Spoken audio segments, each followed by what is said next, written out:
God ain't through with this one yet.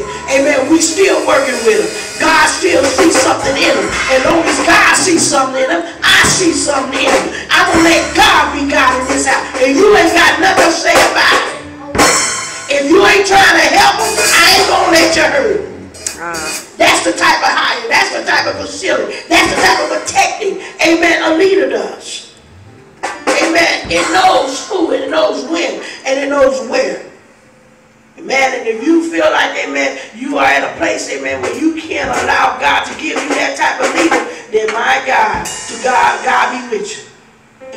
God be with you. Amen. You're going to need him on this Christian journey. Amen. There's so much you're not going to be able to do on your own.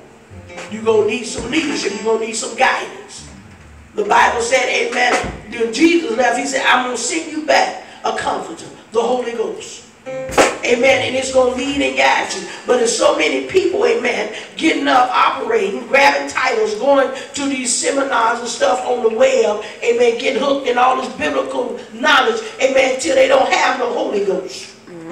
Ain't got nothing to do with no Holy Ghost. It's the theological teaching of man. And they feel like they can live like that. Guess what? That's not going to keep you safe. That's why you got the type of mind you got. Up today and down tomorrow. Here today and gone tomorrow. Amen. You're unstable minded. The Lord said, beware of an unstable minded man and woman. Amen. Your mind is, you can't even hold on to it. Amen. He have really whooped you. Amen. The devil has gotten the best, amen, of some good people, amen, some good children, men and women of God, because he has bamboozled them and made them think they don't need what God said they need. You need leadership. You need the Holy Ghost. Amen. God will give you leaders, amen, that are full of the Holy Ghost. He said, I'm going to give you pastors after his own heart. But if you can't accept that key, guess what? You're going to be lost in many ways.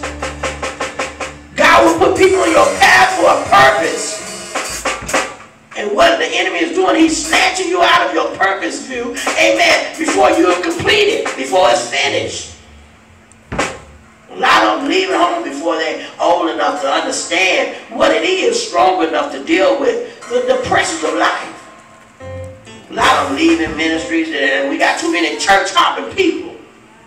Hopping from one leader to the next. Now, if you got a messed up leader, I understand. But if God gives you a good leader, you need to stay there until you are completed. Stop thinking you are, and you got to know that you are. Because on down the road, God will show you.